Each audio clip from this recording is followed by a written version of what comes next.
Hello and welcome to Awaz News. I'm Kubrali and I'll be taking you through big news across Canada.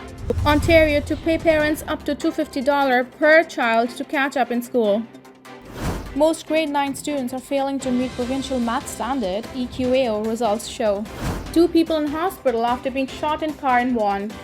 Suspect sought after at least 21 vehicles in downtown Toronto vandalized with swastikas, other markings. UK Prime Minister Liz Truss has resigned after 45 days in office that saw her economic policies trigger economic turmoil and political chaos. 2 people seriously injured after vehicle collides with transport truck in Mississauga. Major construction to begin next week on Adelaide Street in advance of Ontario line subway extension. Those were the headlines and let's jump right into the details. 2 people are in hospital after being shot in a vehicle in Vaughan overnight. York Regional Police were called to an address on Western Road between Highway 7 and Chrisley Road shortly after 3 a.m. Both victims were subsequently transported to hospital. There is no word on their condition so far. There was a large police presence in the area because of the shooting, but the scene has since cleared. There is no word so far on possible suspects. The standardized test results of Ontario's elementary and secondary students were just released and many are missing the mark in math. The Education Quality and Accountability Office EQAO revealed its Ontario student assessment data for 2021-2022 on Thursday. This year's release of results provide a snapshot of how students are doing after 2 years of pandemic-related disruptions in schools, CEO of the EQAO Dan Koenig said in the news release. It is the first year assessments could take place following the COVID-19 pandemic, and it is also the first time it could happen since Premier Duckford initially took office in 2018, back when he promised to revamp the province's math curriculum since half of Ontario's grade 6 students were not meeting the provincial math standard. According to the latest assessment, the majority of students in the 6th grade are still failing to meet the provincial math standards.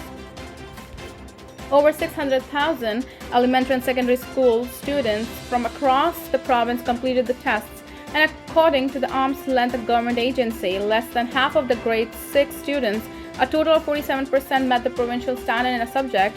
It's 3% less than how many met the standard in 2018-2019.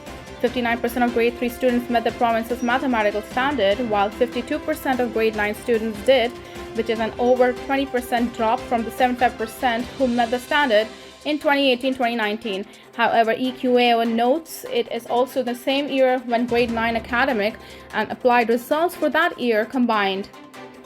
The EQAO also released the data from student questionnaires to provide more context about how students feel about the subjects, and just barely half of grade 6 students like math, with 48% thinking they're good at the subject. Today's EQAO results underscore the importance of what we have been saying for months. Students need to be in classrooms focused on catching up for the entire school year, spokesperson for Education Minister Stephen Lecce told CTV News Toronto. While student learning lost due to the pandemic is a global challenge, Ontario has a plan that invests in expanded school and tutoring supports to ensure students can learn the skills they need to succeed for the jobs of tomorrow. Ontario Education Minister Stephen Lecce is offering parents $200 or $250 per child to help offset the cost of catching up in school after 2 years of disrupted learning. Starting Thursday, parents with children up to 18 years old can apply for $200, while parents with school-age children with special education needs up to the age of 21 can apply for $250. It could not be clearer that we must keep students in class without disruption, with a focus on catching up on the fundamentals, reading, writing, and math after 2 years of pandemic-related learning disruptions, Lecce said at a news conference on Thursday. Applications for these catch-up payments will remain open until 31st March 2023 through a web portal for direct payments. These relief payments are part of a $365 million plan to catch up, which the government first announced during the throne speech in August. However, at the time, details about how this lump sum money would be divided were sparse. This is not the first time parents have received payouts from the Ford government. Last year, parents received $400 per child aged 0 to grade 12, while parents with children who have special needs under the age of 21 received $500. The fundamentals are quite common, but the aim in this case is really focused on helping these kids catch up, the minister said.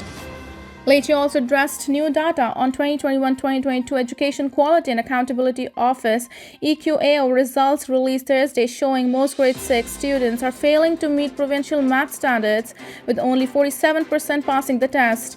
That's 3% lower than 2018 and 2019 results. When kids are disrupted, when they are not in class and away from the teacher, they perform more poorly, Leche said.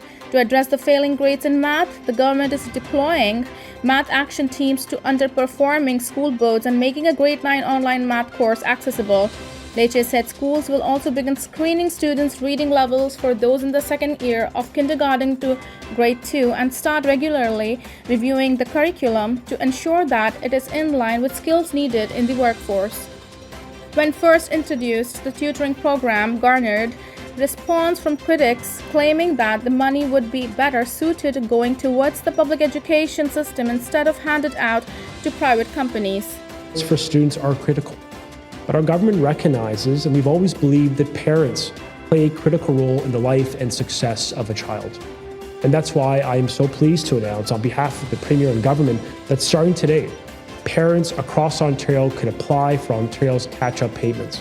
To put it simply, that means parents with school-age children up to 18 can receive $200 for every child, and while parents with school-age children with special education needs up to 21 years old will be able to receive $250.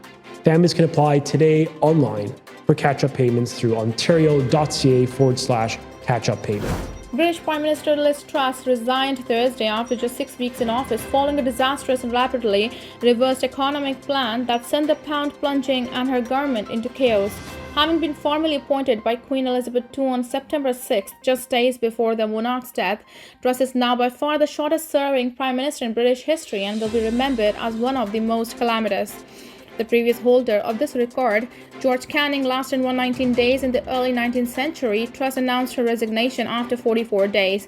A leadership contest is now underway to decide the next heading of the ruling Conservative Party, who will be by default become the next Prime Minister and will conclude in the next week. The opposition Labour Party called for an immediate national election. On Wednesday, Truss assured Parliament during the weekly Prime Minister's question session that she was a fighter, not a quitter. But leading a ruling party is only possible with respect and credibility. Truss increasingly had little of either and quit just a day later. Attention is already turning to what happens next. There are even calls for her predecessor, Boris Johnson, to stage a dramatic return just months after resigning under pressure from his own party and the public in the wake of the wave of scandals. Rishi Sunak, Johnson's former finance minister, who pointed out the folly of Truss' economic plans, is one favorite to replace her. He came second to Truss in the race to succeed Johnson. There is also support in the party for Penny Mordaunt, an experienced figure who earlier this week stood in for Truss in Parliament and showed lawmakers the Prime Minister was not hiding under a desk.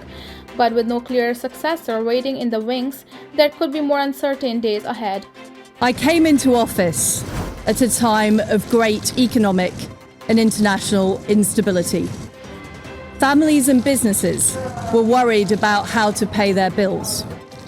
Putin's illegal war in Ukraine threatens the security of our whole continent, and our country has been held back for too long by low economic growth. I was elected by the Conservative Party with a mandate to change this. We delivered on energy bills and on cutting national insurance. And we set out a vision for a low-tax, high-growth economy that would take advantage of the freedoms of Brexit. I recognise, though, given the situation, I cannot deliver the mandate on which I was elected by the Conservative Party. I have therefore spoken to His Majesty the King to notify him that I am resigning as leader of the Conservative Party. This morning I met the chairman of the 1922 committee, Sir Graham Brady. We've agreed that there will be a leadership election to be completed within the next week. This will ensure that we remain on a path to deliver our fiscal plans and maintain our country's economic stability and national security. I will remain as Prime Minister until a successor has been chosen. Thank you. Thank you for tuning in. I'm Kubra Ali. I'll see you back tomorrow, same time, same channel. Have a good night.